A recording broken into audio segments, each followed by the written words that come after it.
wabarakatuh. Kembali dengan channel saya, Mas Ireng. Semoga kita semua selalu dalam lindungan Allah Subhanahu wa taala dan mendapatkan rahmat dan hidayahnya. Sini langsung saja saya mendapatkan info dari beberapa warga di sini atau dari teman saya sendiri. Katanya di kebunnya itu sebenarnya sudah lama ya saya mendapatkan info ini, cuman baru sore ini, sudah sekitar jam 5, setengah 6 sore ini saya baru sempat ke sini melihat tempatnya. Ada batu. Jadi batu ini aneh guys. Nah, bisa dilihat di sini batunya ini seperti apa ya, infrastruktur zaman dulu gitu, kayak batu-batu cerdas, batu alam. Mungkin batu kayak gini nggak asing kalau di daerah Jawa atau di hutan-hutan yang masih asri alami. Sini memang hutannya masih alami, belum atau jarang dijamah manusia.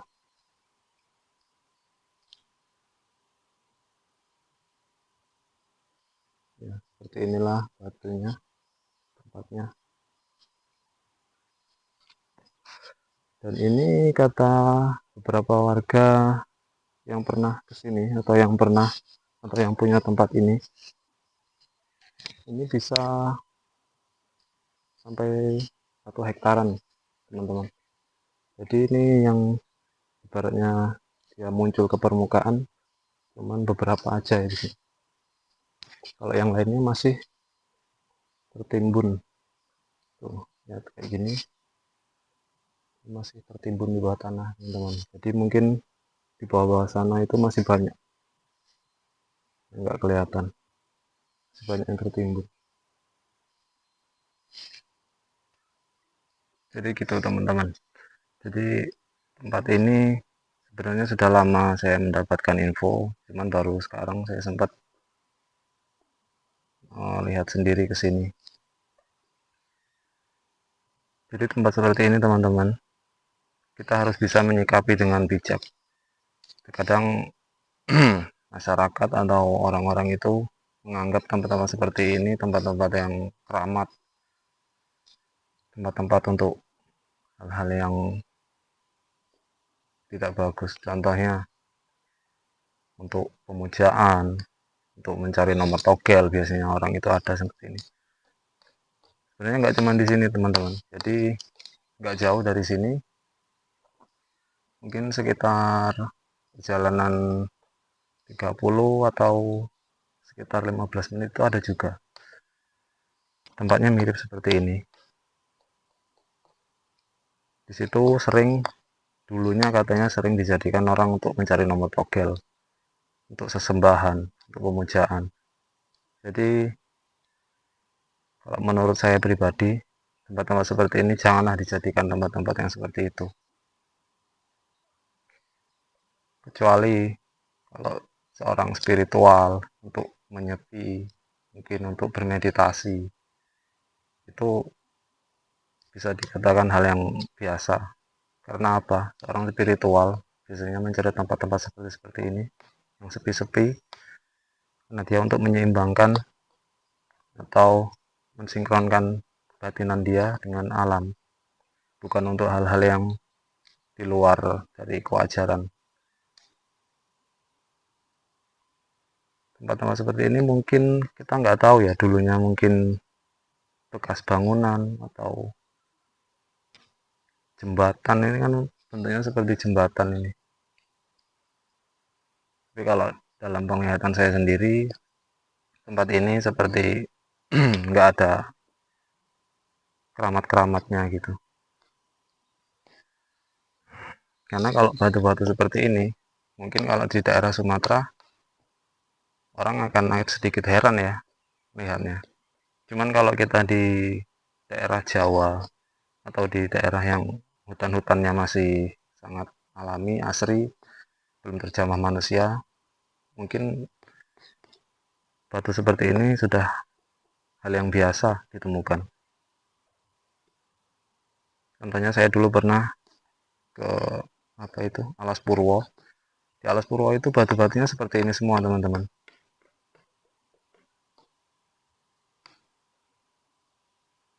Seperti batu-batu cadas ya.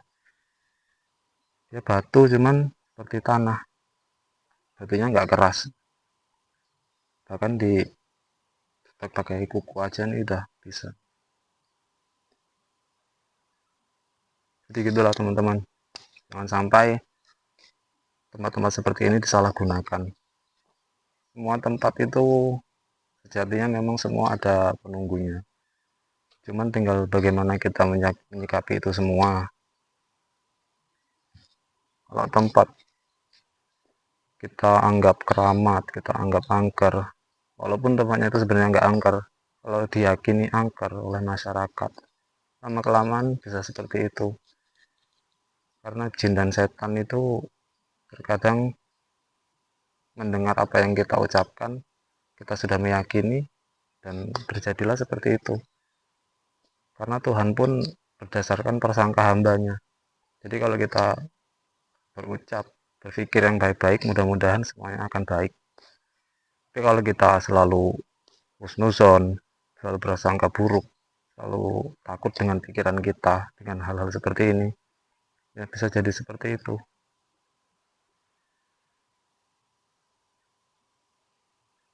Ya semuanya tinggal tergantung kita masing-masing. Kalau saya menyikapinya tempat-tempat seperti ini, biasa sih, nggak sebegitu keramat seperti orang-orang itu. Bukan saya sombong ya teman-teman, cuman agar kita itu nggak mudah terjerumus, nggak mudah dijerumuskan dengan hal-hal yang berbau-bau mistik. Tidak sedikit-sedikit mistik, sedikit-sedikit mistik. Bagus tempatnya. Saya juga suka tempat-tempat seperti ini teman-teman, untuk sekedar menyepi. Jangan sampai tempat-tempat seperti ini dikotori dengan orang-orang yang mencari togel, nomor-nomor togel, apalagi dengan pemujaan pesugihan. Jangan sampai. Justru hal-hal seperti itu yang akan mengotori tempat-tempat bagus seperti ini. Tempat-tempat yang aneh seperti ini, ya ini bisa dibilang kalau orang-orang sini agak aneh ya. Tempat-tempat aneh seperti ini, kalau kita berpikirnya seperti, oh ini tempatnya angker, keramat, seperti peninggalan-peninggalan zaman dulu. Dan dia berpikir kalau tempat ini mempunyai keistimewaan tersendiri. Itu terserah mereka, setiap orang kan pemikirannya beda-beda. Cuman kalau kita lihat dari sisi positifnya, tempat-tempat seperti ini kan bisa juga dijadikan tempat berwisata, seperti kebanyakan di daerah-daerah luar Sumatera gitu. Biasanya tempat-tempat seperti ini malah sudah hal biasa dijadikan tempat wisata, malah bukannya tempat yang dikeramatkan gitu. Nggak semua yang kita lihat keramat itu semuanya bisa kita katakan tempat-tempat yang sakral. Jadi seperti itu teman-teman, jangan sampai kita terjerumus oleh hal-hal yang sebenarnya tidak seperti itu. Ingat, semua pikiran kita itu bisa menjadi kenyataan, karena apa yang kita pikirkan seperti kita berdoa dalam hati. Jadi apapun yang kita prasangka bisa terjadi. Jadi selalu berpikir positif, jangan mudah berprasangka buruk. Oke, mungkin gitu aja. Oke teman-teman, mungkin cukup segitu aja dari saya. Mohon maaf kalau keterangan saya kurang memuaskan, karena saya juga manusia biasa yang terbatas segi pengetahuannya. Ada salah kurangnya, saya mohon maaf, karena hanya Gusti Allah yang maha sempurna, yang maha mengetahui. Kita sebagai manusia hanya diberikan pengetahuan sedikit. Jadi Hidup itu jangan terlalu kita bawa ribet, teman-teman.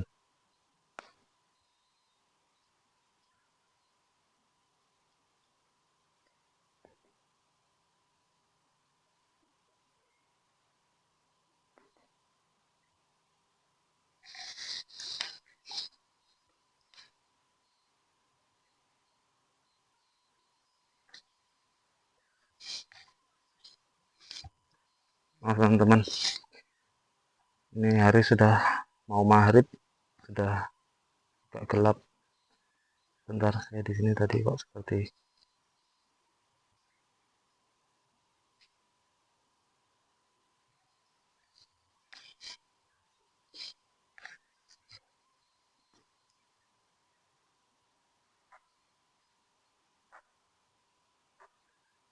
ini pohon tadi kayak gimana ya, kayak gerak di sini, kayak gerak teman-teman, seperti ini.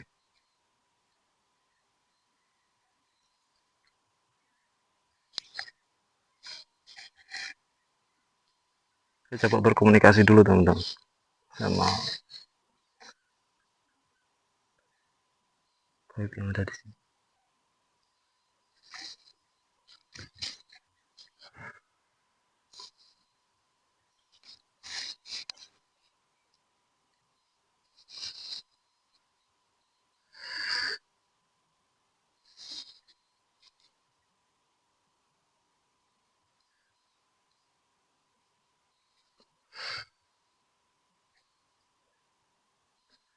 Tempatnya susah nih teman-teman, jadi banyak duri-duri menempel di sini.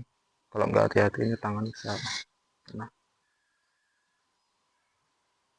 Saya coba ya.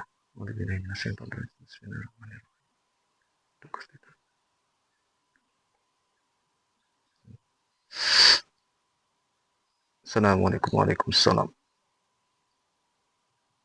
Assalamualaikum.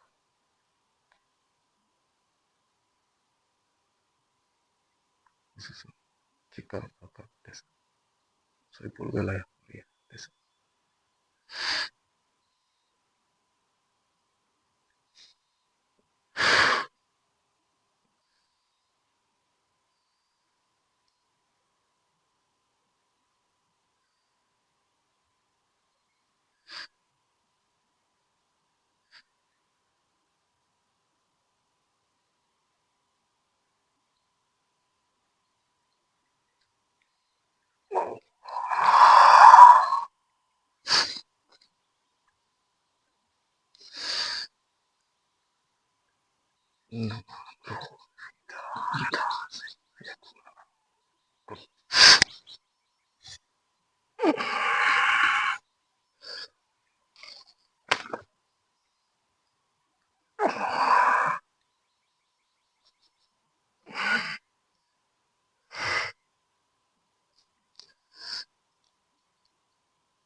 Seperti batu akik teman-teman.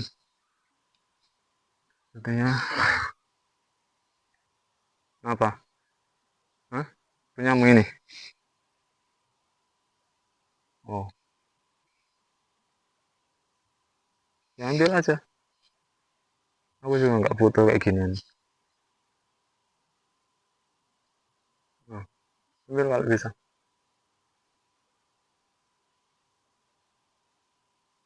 Hmm, aku juga nggak butuh. Ini mau aku buang aja juga. Ini aku balikin ya. Itu ada satu lagi punyamu itu. Kayak itu aku rebut gimana?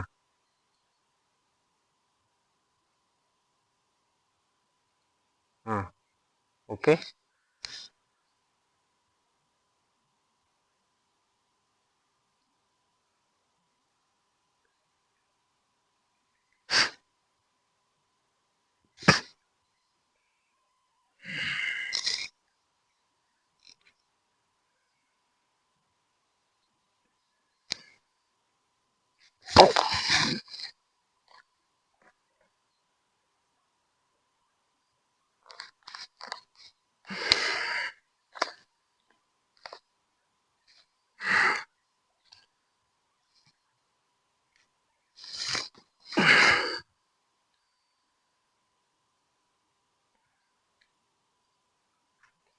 Ini teman-teman, saya mendapatkan satu lagi.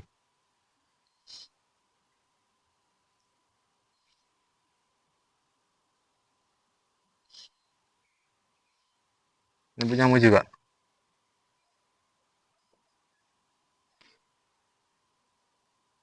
Iya, ya udah. Aku juga cuman untuk apa pembuktian aja di sini. Oh, dan ini aku kembalikan. Terima kasih. Ya, terus sini.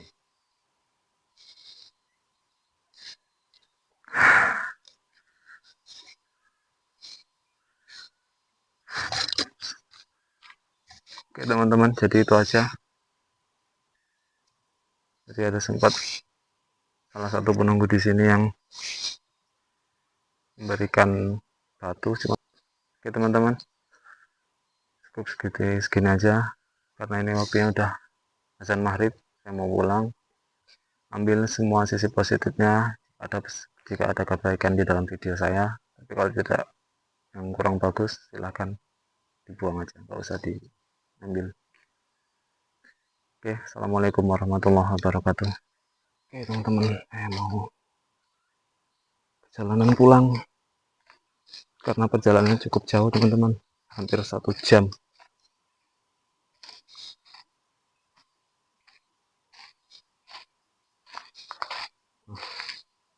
Harus menyeberangi.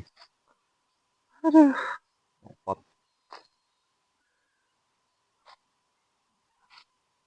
HP ini ceblok ini. Allah Akbar.